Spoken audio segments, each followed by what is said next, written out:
early 19th century, archaeologists began to find the remnants of ancient Sumer. This lost civilization contained many ancient documents and is probably the birthplace of writing.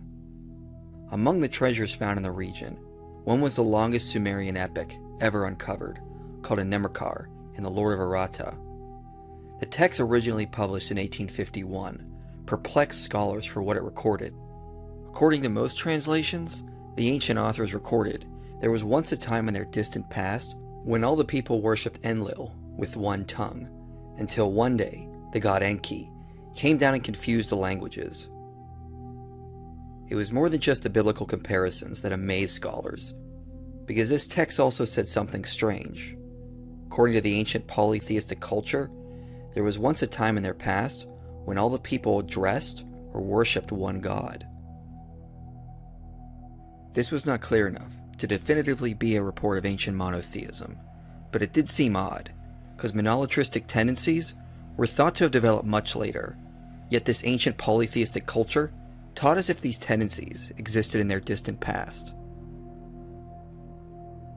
Fast forward a few decades, at the turn of the 19th century, and various scholars are debating the origin of religion, with many theories offered to explain how mankind became religious. However, the theory that rose to fame was E.B. Tylor's evolutionary hypothesis. According to Tylor, religions evolved slowly from simplistic animism, then to complicated forms of polytheism, then to henotheism, and finally, monotheism was the last to develop. Thus, monotheism was thought to be a late development, and could not be older than 3 millennia. However, one of Tylor's biggest advocates soon turned this idea on its head. A scholar named Andrew Lang first was a defender of Tylor's evolutionary theory, but the reports coming from explorers and anthropologists studying the most primitive cultures didn't align with Tylor's model. Thus Lang, to the shock of many, abandoned Tylor's view and proposed his own theory on the origins of religion that began with monotheism.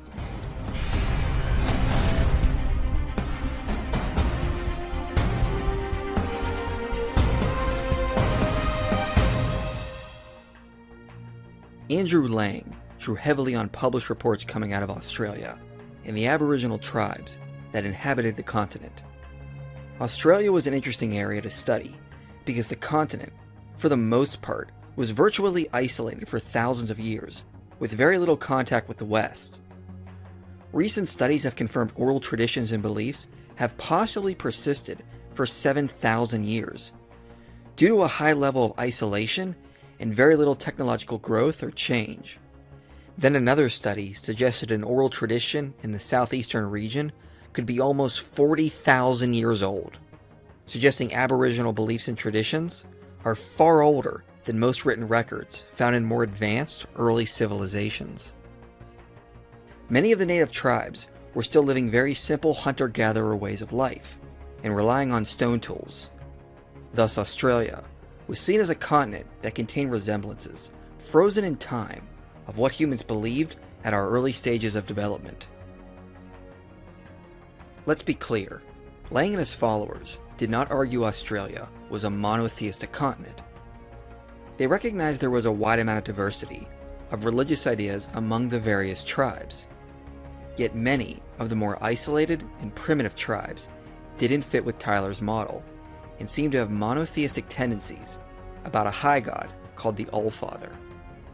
In other words, Lang and his followers argue that generally speaking, the more primitive tribes who relied on minimal sustenance and had the least amount of innovations were more monotheistic, whereas tribes that had developed and integrated more were more polytheistic. I'll pronounce these names as best as I can, but I apologize if my pronunciation is off. According to the early reports, within the southeastern region, the Ngari Ngari believed in a supreme father who created everything and taught humans all their rituals. Then he and his children moved up to the sky. The Maranu people say the supreme being created the land, gave laws, and then ascended to heaven.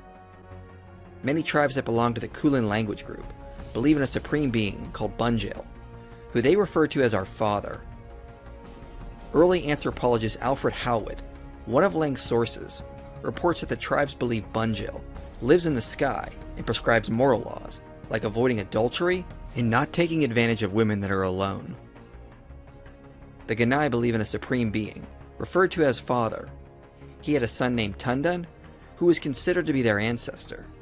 The supreme being also allegedly caused the oceans to overflow because of specific ethical violations, which killed many people.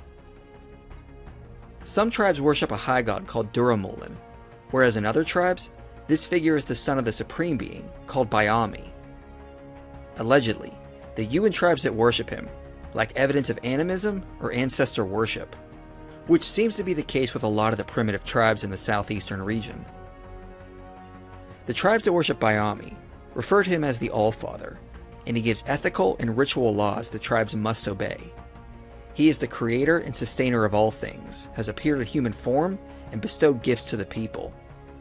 Images of Bayami are forbidden, except in rituals or in hidden caves. If an image is needed for a ritual, it is destroyed immediately after. Although Bayami is accompanied by other lesser beings, including mother figures, worship among the men is primarily directed at Bayami, not other beings. Male initiates were given ethical rules to follow, such as avoiding murder, lying, stealing a wife, and to be kind to the weak and elderly. How would suggest all these deities represent the same being under different names? Then, on top of that, Alfred Radcliffe Brown couldn't help but remark Bayami thus closely resembles one aspect of the god of the Hebrews. On the northern end of the continent, anthropologist Lloyd Warner studied tribal beliefs in the northeastern corner, where he found tribal worship of a being called Yurlungur, who was called Rainbow Serpent or Great Father, and allegedly caused a flood sometime in the distant past. Further west in the Arnhem Land were also monotheistic tendencies about the Rainbow Serpent, but here referred to as the All-Mother, who was very similar to the All-Father in the south. However, Lester Hyatt notes this idea was more about functional aspects or the deity's role, as the All-Mother had the generative properties of both sexes. Further west, the Unamble people worship the Rainbow Serpent as Ungud, who made the world and appears to be beyond gender itself. Hyatt says, Ungud is thus above all an archetype of life itself, an all-soul perhaps, rather than a father god or mother god. In another region of Australia, a pair of skeptical anthropologists named Spencer and Gillian studied a group within the Aranda people. Initially, the two found very little evidence of what was considered developed religious ideas. Spencer even wrote to James Fraser, expressing delight, thinking they confirmed Fraser's theory that religion was a late development out of beliefs concerning magic. However, in 1927, Spencer revised his book after more research of this specific tribe's beliefs. To quote anthropologist Lester Hyatt, Spencer added a section devoted to a being known as Numbakula. The Aranda regarded Numbakula as the supreme ancestor, overshadowing all others. He created the mountains and rivers, the plants and animals, the increased ceremonies, and the sacred icons used in them. Afterwards, he rose into the sky and disappeared forever. Geza Roim documented that a Western group of Aranda believed the first couple were made by a heavenly creator by throwing down 2 stones from the sky. Now, many Aranda tribes were not monotheistic, as they incorporated ideas of totemism and nature worship. But Hyatt notes that many of the tribes in the southeast with more monotheistic tendencies were less culturally developed, and yet their religious ideas, especially belief in a high god, seemed more advanced than those of the Aranda. In other words, the less developed tribes were more monotheistic, even though that is perceived as more advanced religiously. Moreover, they displayed little to no evidence of evolving from a prior polytheistic pantheon that the high god could have taken over, or ancestor worship, where a chief could have been appointed to the position. Spencer tried to argue religion itself evolved from ancestral worship, but this was not proven to be the case even among the tribes he studied. Lehman and Myers said, A major problem with Spencer's argument that ancestor worship was the first religion is that many societies at the hunting and gathering level do not practice ancestor worship. The Arata of Australia, for example, worship their totemic plants and animals, but not their human ancestors. Elsewhere, Catherine Stowe lived among an indigenous tribe. She originally held that animism and polytheism preceded monotheism. However, even she wrote, "I was well acquainted with and believed in Mr. Herbert Spencer's ghost theory of the origin of religion in the worship of ancestral spirits. What I learned from the natives surprised me and shook my faith in Mr. Spencer's theory, with which it seemed incompatible." In concluding her chapter in The Belief on the Allfather, she wrote, "In these circumstances, authenticated by Mr. Howard himself, it is impossible to accept the theory that belief in an Allfather is only reached in the course of such advance to a higher social organization." There are many other examples I could have listed, but even in most tribes that were more polytheistic, there virtually always was a high god creator concept. Thus, as the 13th edition of A History of the World's Religions says, the adult males of most tribes in southeastern Australia attributed all their customs and rituals ultimately to a high god, or old man of the sky, who was eternal and uncreated, having existed from the beginning of all things, and was supreme and without equal. He was called among the tribes various secret names, known only to the initiated males, such as Narendra, Bayambin, Bunjil, Mungangame, Narelli, and the like. Often, he was referred to as our father. Some tribesmen felt that he was not much concerned about their doings. Others, such as the Kurnai, thought he watched over them constantly. When all the evidence is considered, that practically all of the Australian tribes held a belief in some kind of high god. Lang drew heavily on this data, as well as evidence from tribes from other geographical regions. However, his work was virtually ignored or dismissed by the scholarly community at large. Lester Hyatt even remarked, "The study of Aboriginal high gods virtually disappeared for about 60 years.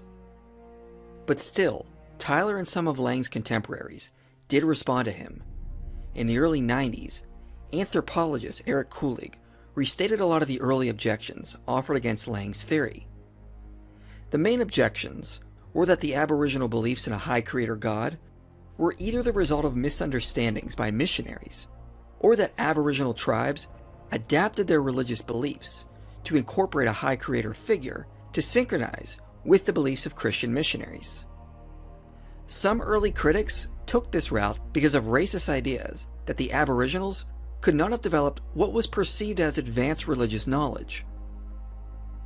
However, these main objections were met by early authors such as Lang himself, and later writers such as anthropologist Lester Hyatt and philosopher of religion Winfried Cordon. First, no one denies missionaries look for Christian similarities within native tribes, and at times misunderstood things, as is the case with Carl Strelu in thinking Ultra was a term for a high god. But the reports of high gods among the Aboriginals came from various anthropologists as well, not just missionaries. Also, it is not the case missionaries assume the existence of a high god in every Aboriginal tribe, as there were reports of polytheistic activity as well. In certain tribes, the high god was said to have a wife or multiple wives, which would be heretical for Christians. It would be cherry-picking to only select the tribes with monotheistic tendencies and claim this was a misunderstanding from missionaries, but ignore the fact this didn't happen in every instance. Second, there were instances when Aboriginal tribes incorporated tales they heard from European settlers, such as legends about comets hitting the Earth. But the indications are they were understood as a white man's story, so the native people seem to be able to routinely distinguish between their own tales and later European stories. Third, the reports of the high gods were sometimes accompanied with legends of the creator's actions, which often made him look foolish or impotent in certain ways. This is unlikely to have come from missionaries, as missionaries would have taught God was omnipotent and omniscient. Fourth, the evidence suggests Aboriginal men were quite secretive and conservative, not even sharing their beliefs with outsiders or their own women and children. Many of the people who studied their customs spent years gaining their trust before they could learn anything. It is unlikely that upon initial contact, the tribesmen would make central a belief they heard from white foreigners, only to keep it secret and not share it with those exact same outsiders for years. Fifth, sometimes cultural similarities do arise by coincidence, and proponents on both sides tend to seize on the similarities as more than they are. For example, Geza Roim notes within the Noi Noi there was a belief about where death came from. The legend says the first man and woman were forbidden to go near a sacred tree that a divine being that manifested as a bat lived in. One day, the woman approached the tree while collecting wood for fire. The bat flew away and death came into the world after that. This is obviously similar to the account of Adam and Eve in Genesis 3. But Roim notes it probably developed independently as a result of sex symbolism, as it fits more with their own cultural ideas. Thus, it is too hasty for critics to jump on similarities of this story and assume it had to come from missionaries, just like it would be hasty for Christians to assume this legend corroborates the biblical account. Hyatt summarizes Lang's rebuttal. First, Aboriginal high gods have been recorded in circumstances strongly suggesting that the beliefs were in existence prior to contact with Europeans. The missionaries at Wellington were told about Bayami and the songs in which he was worshipped shortly after they arrived.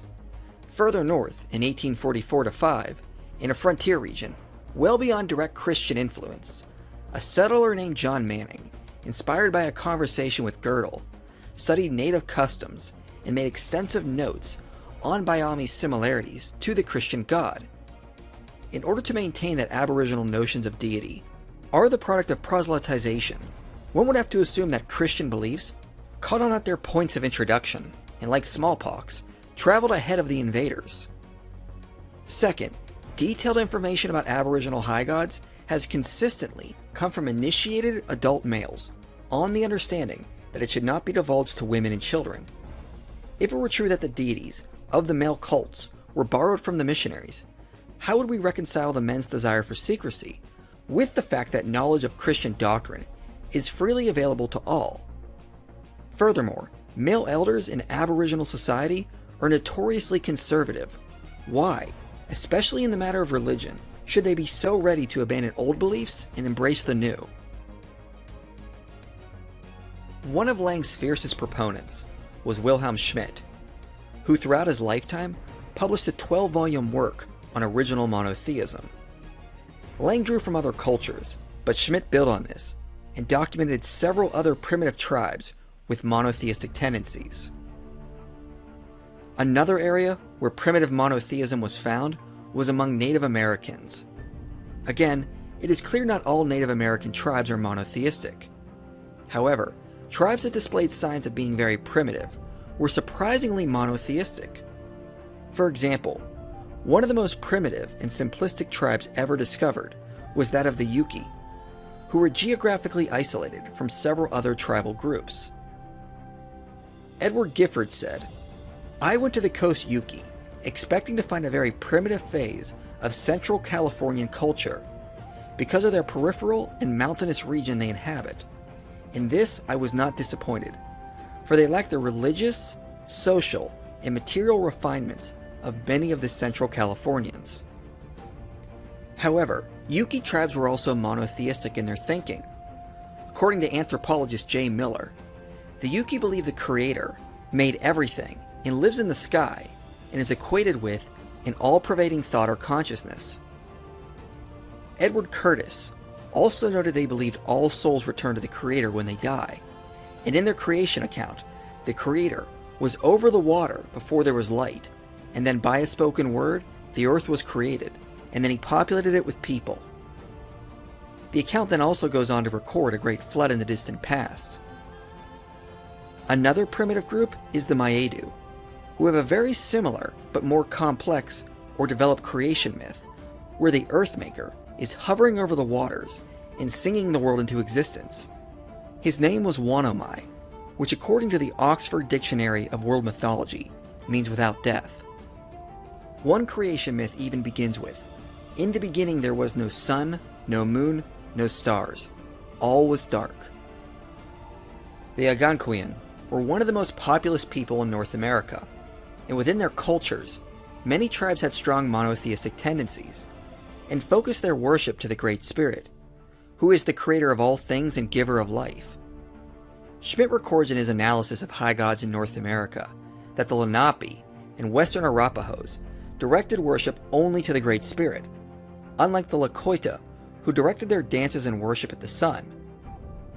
The Lenape and Arapahoes also allegedly gave up offerings of first fruit to the Great Spirit. Archaeologist Edward J. Lennox says, "Among Indian peoples in the Canadian Shield, the Great Spirit, also called Kitche-Manito, was the highest and most powerful and sacred of all the Manitos. The Great Spirit created and controlled the universe. Nanaboju, spelled variously, was a messenger of the Great Spirit, who made the earth, stocked it with animals, and brought medicine, a concept of curing, to the people."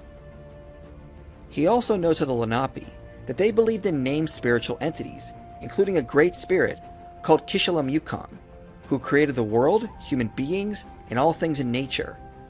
Kishalam-Yukon lived at the top of a 12-tiered structured universe, in which all things had a place or rank.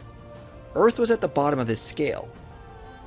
He also created the sun and thunder beings, who protected the world from the enemy, known as the Horned Serpent. On top of this, anthropologist J. Miller listed several other primitive tribes that worshiped the high god. The Delaware worship the Creator, who made us all by thoughts, eternally sits in the 12th or highest heaven, communicates through thoughts, and good thoughts and prayers are offered up to him.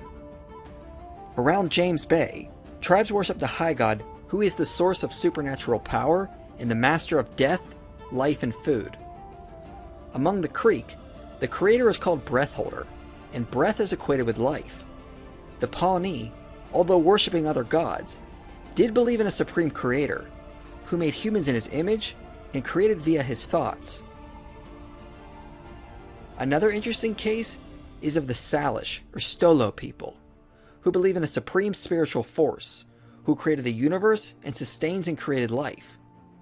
They refer to this being as Most High, Lord above and Father, and say he is all-seeing, omnipotent, all-wise, good and never dies. Keith Carlson notes many of the experts dismiss this belief as something adopted when Jesuit missionaries interacted with the tribes. This argument is thrown around for many of the other tribes I mentioned as well. But the Stolo say this is just not the case, and it is kind of presumptuous for outsiders to tell the native tribes where their beliefs came from, as if they know it must be European in origin. Carlson suggests there may have been some slight modification and changes in terminology, but it doesn't make sense to say entire religious ideas changed when Europeans arrived. Coast Salish people take seriously, not only is it regarded as improper to change or modify sacred stories, such as those pertaining to ancient transformations and collective tribal origins, it is dangerous. Protocols pertaining to the integrity of historical narratives suggest that the concept of the Great First is unlikely to have been borrowed or introduced without provoking a major debate within the indigenous community, and such a debate would likely have been remembered by future generations. The Stolo also had sacred taboos about changing their ancient oral traditions, especially with regards to the Creator, as they believed it could shorten their lives or cause birth defects. So the culture had built-in mechanisms to retain ancient oral traditions. Again, Carlson says, one respected authority on the cultural protocols explained, "Some of our own people have the idea that our transformer and origin stories are like fairy tales, things you can make up or change. They aren't. This seems to be especially the case with those of our people who have gone off to university and gotten degrees." It's far more likely the Stolo people simply saw no contradictions between their own beliefs and that of what Christian missionaries taught. A similar idea can be seen among the Mi'kmaq. ethnologist Angela Robinson provided a comprehensive study of the relation between the indigenous religious beliefs and Christianity, and notes many Mi'kmaq people say both belief systems are perfectly compatible. Dr. Terry LeBlanc, a Mi'kmaq representative, explains using an interesting connection. When asked by some young ones about the meaning of the words in their language for the Creator, Magat Miskam, an elder said, well, it's like the word in the Bible, which the Hebrew people had for their God, Yahweh. No one really knows entirely what it means. The Creator of all things is so much a mystery that the name does not describe who the Creator is, but only helps us to speak about the Creator. I could list several other examples of high gods among the Native American tribes. Even in more polytheistic tribes, there was evidence of a high creator god. As like with the Aboriginal tribes, and with many other examples around the world, the argument from Tyler's school was such people were too primitive to have monotheistic tendencies, so it must have come from European incorporation. But a lot of the same issues come up, as did with the Aboriginal tribes of Australia. As Winfried Cordon says, the notion that the belief in a single supreme being spread lightning fast ahead of the missionaries can only be characterized as Tyler's bad story made worse. If these supreme beings were inconsistent with the rest of these cultures, if in some tribes they never received any worship, and if they were not associated with any benefits from believing in them, it makes no sense that all of these tribes pick them up instantaneously. It is utterly implausible, which may just be the reason there is no evidence for it. Schmidt didn't stop there, but highlighted other tribes found in remote regions. In the Andaman chain of islands, various isolated tribes existed, and some still are isolated, like the inhabitants of North Sentinel Island. Thus, as Andrew Lang said, their religion is probably not due to missionaries, as they always shot all foreigners and have no traditions of the presence of aliens on their islands before our recent arrival. However, Edward H. Mann did manage to gain their trust and live with them for 11 years. He said their supreme god is invisible, without beginning and end, created everything except evil, knows our thoughts, enforces a moral code, and caused a flood because of moral issues. The tribes also lacked evidence of ancestral worship or early missionary influence. More recently, the Osnaga people of northeastern India were thought to be originally polytheistic or animistic. But more recently, some researchers have called this into question, and it might have been the case that before conversion to Christianity, that they actually worshipped one supreme being, known by many names, that controls nature, judges the dead, and calls for all to live an upright moral life. When it comes to Africa, many Westerners tend to assume the tribes there are either animistic or polytheistic, with a heavy amount of ancestral worship. Now, this was probably the case for some tribes like the Zulu, but within the past few decades, many African scholars and philosophers have argued a lot of what is known about African spiritual beliefs is based on Western misunderstandings. Many primitive and isolated tribes were quite monotheistic, and some have suggested the first religion in Africa was monotheistic. The Maasai are a known monotheistic tribe. The Maasai religion has no name, but it is monotheistic and personal. The contact between the Maasai and their god is in group and individual prayer, whereby they supplicate and adore him. However, they do not regularly assemble in congregations. Magic medical rituals are considered as separate from worship. Generally, people pray during drought, epidemics, personal or family problems, and rituals. The prayers are centered on children, livestock, and the unity of the community. The Kikuyu were studied by anthropologists William and Catherine Routledge, and focused on the people who demonstrated little influence or knowledge of missionaries. They worshipped a high god, addressed as Father, who loves all but punishes disobedience. The Kikuyu would offer up animal sacrifices to the supreme god under a tree. Nature, in a sense, was worshipped as a manifestation of the power of the supreme god. However, they say they only turn to him in times of crisis, and for more daily matters, they turn to lesser spirits for help. The Himba people worship a high god, Makuru, who is the most powerful and good being in heaven and loves all people on earth. The Himba venerate ancestors who act as intermediaries for Makuru, but they do not seem to be deified. Likewise, the Shona people do perform ancestor veneration, but are quite monotheistic in their approach, believing in an all-powerful creator who governs morality and communicates through the ancestors as intercessors. They also have a practice called chizi, that is like the Sabbath, where they set aside a special day every so often and do not work. The Fang people worship one god with 3 different aspects, who created the first ancestors from clay. They also believe all have a soul that continues on after death. Anthropologist Tobias Haller notes the religions of the Batwa and Illa people are similar to each other and are monotheistic, believing in one creator who divided the lands up among various people groups.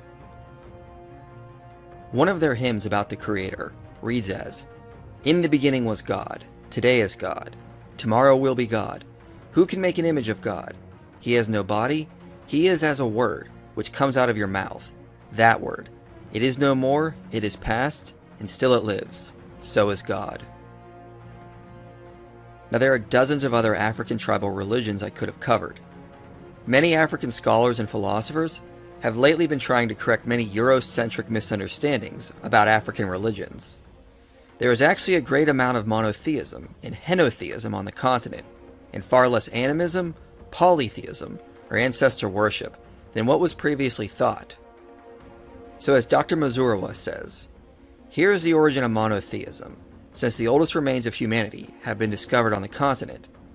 Monotheism is literally spread across the entire continent, even though there was no single empire or media to connect these points. When many Europeans came in contact with these African tribes, they misunderstood a lot of their concepts and assumed polytheism or animism was present. But Dr. Mazurawa notes the confusion was on the Europeans' part, as they didn't suspect Africans could have had what was deemed as advanced religious knowledge, and they often mistook ancestor veneration for ancestor worship.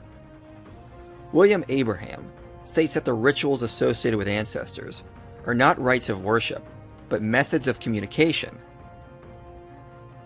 A similar study looked at beliefs about ancestors in 24 different cultures from around the world, and found there was no evidence of ancestor worship in these specific primitive cultures. Although beliefs about the continual existence of their dead relatives was present in all. So just because there are ancestor rites, that doesn't mean there is ancestor worship. The evidence suggests primitive cultures typically lack worship of the ancestors. Dr. Mazurawa and others have argued most of ancient African religion was quite monotheistic in its approach, and as we've gone over, this seems to be the case in other regions as well, with remote and primitive tribes. Thus, as the history of the world's religion says, it is common to find among many primal peoples a recognition of the existence of a deity, far up in the sky or at great remove, who has made everything, man, woman, earth, sea, and sky, and who at a distance sees all that goes on among them, and sometimes disapproves, but does not often interfere. Among groups like the Pygmies of Africa, the Fuegians of South America, and the Australian bush peoples, the belief in such a high deity has been even clearer and more definite. To understand the amount of monotheism found all over the world, Wilhelm Schmidt published a 12-volume work that is over 11,000 pages that covers in detail monotheism found all over the world, from the remote regions in Russia to the Philippines, Malaysia, the Inuit of Canada, down to the remote regions of Argentina and down to the Fuegian Islands. See, I've barely scratched the surface here. Mircea Eliade said of Schmidt that he was certainly one of the greatest linguists and ethnologists of this century, and he documented evidence of primitive monotheism all over the world. However, Eliade also notes his work was mostly ignored, which he speculates was because of prejudice due to Schmidt being a Catholic priest. But regardless of that, the evidence is still there, which is why I found it easy to rely on some anthropologists that came after Schmidt, who also acknowledged the existence of a supreme god in many of these indigenous religions. Some have objected to this argument because it's still a misunderstanding of the tribal religions, that although they have a high creator god, reports have been embellished and altered to make the creator figure more like he is in Western religions, and the worship of other beings is reduced to mere veneration. However, if this is the case, the same could be said in reverse, that skeptics are assuming a polytheistic outlook and adjusting the religious beliefs of the indigenous people to fit that. At the end of the day, we have to go on what scholars and anthropologists reported, based on their research, and when able, what the indigenous people say themselves, instead of imposing on them what we want. We also have to remember, as we went over in a previous video, the distinction between monotheism and polytheism is blurrier than we realize. Both tend to posit a high creator god and lesser spiritual beings. Many divine beings, for example, are honored in the Avesta, which is the holy book of Zoroastrianism, a monotheistic religion. Winfried Cordon notes Catholics will call upon Mary and saints, but they do not worship them. The inclusion of honor or veneration paid to other spiritual beings, like ancestors, doesn't mean one is not a monotheist. However, the change from monotheism to polytheism would only take a little adjusting by pushing the high god further away while focusing more on lesser beings.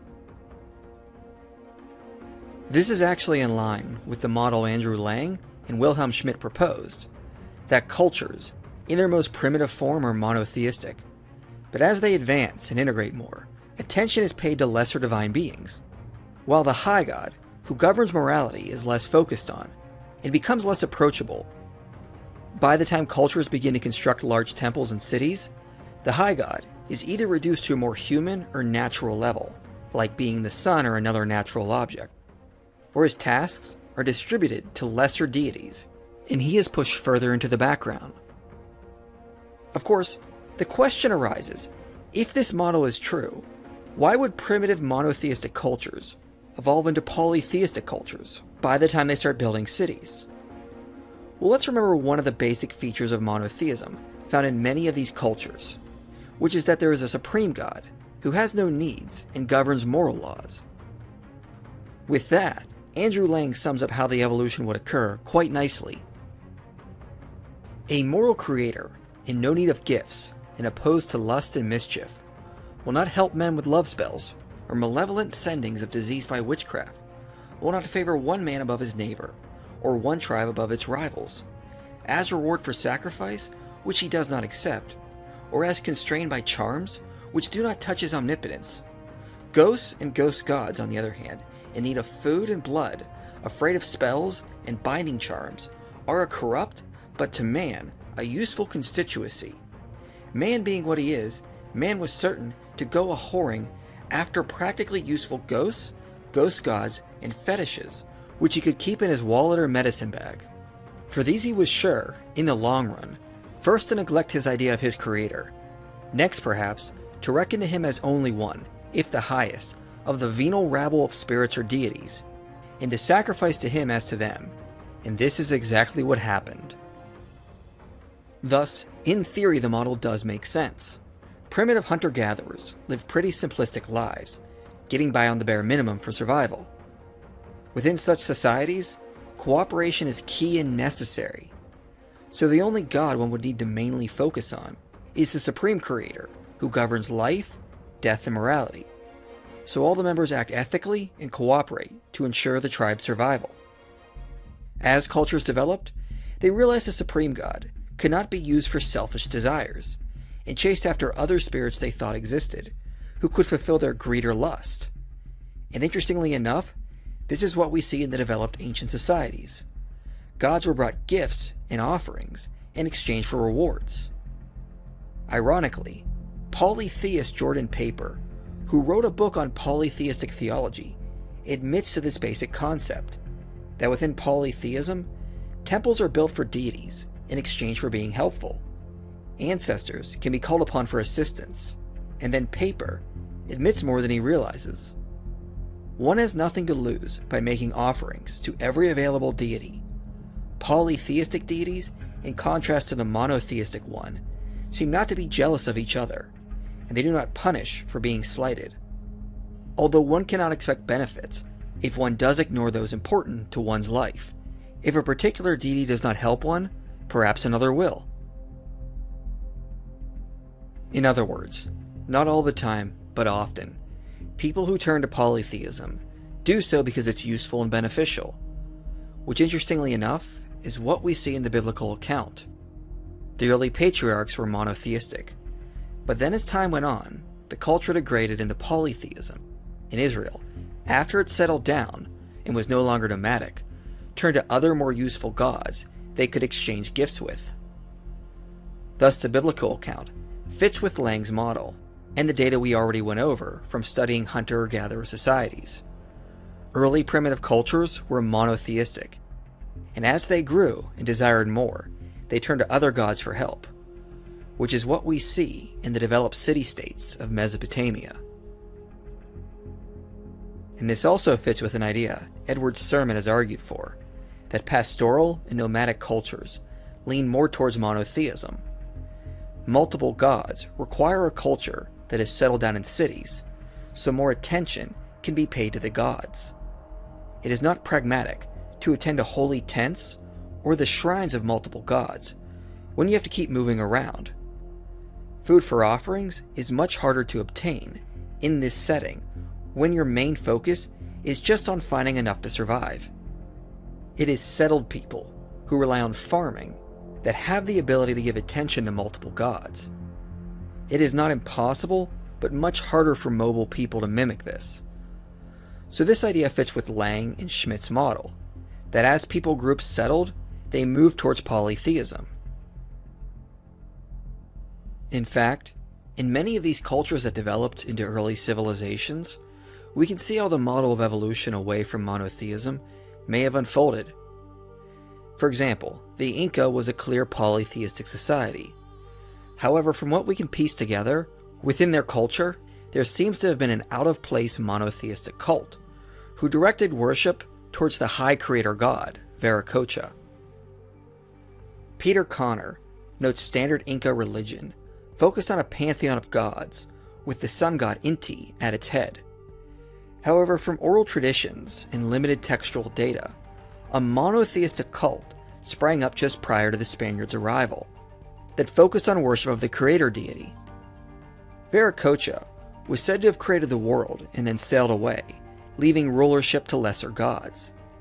But there seems to have been a movement late in the empire that called for a return to the worship of Viracocha.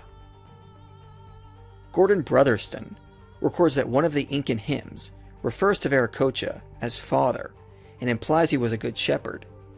He admits the parallels here with Semitic liturgy and the logic of, say, the Lord is my shepherd, are so strong that an influence via the Spanish Christian mission might be suspected were it not for numerous independent testimonies to the nature of the situa.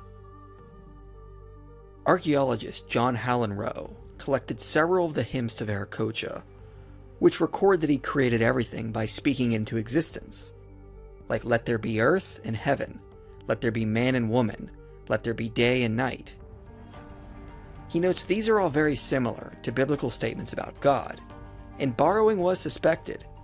But he says, the suggestion has been made by readers of Molina's rather free Spanish translations that the concepts in these prayers, which parallel Christian ones, might be due to Spanish influence in the years following the conquest. Study of the Inca texts makes such an idea highly unlikely because the phraseology in the original is so different from that used in Christian Inca literature. The Spanish missionaries seem to have deliberately avoided the terms current in the native religion, and many of them were lost with the conversion of the Inca nobility to Catholicism. This is one reason why previous students of these texts have had so much trouble restoring them. We're not dealing here with a reflection of Spanish Christianity, but with another great religion. Thus, the evidence suggests there was monotheism, even present among the Inca. Similarly, Tarmo Kumar has argued from linguistics and historical data that there was a supreme god in the ancient Estonian religion called Teira or Toru, and who was later forgotten and replaced by lesser deities. Ultimately, though, the idea of monotheism was a late development seems untenable, and the idea of monotheistic accounts of the past are unreliable and anachronistic, cannot be presupposed in light of this data. There are indications monotheism flourished in ancient hunter-gatherer societies, and lived alongside polytheistic cultures throughout the ages.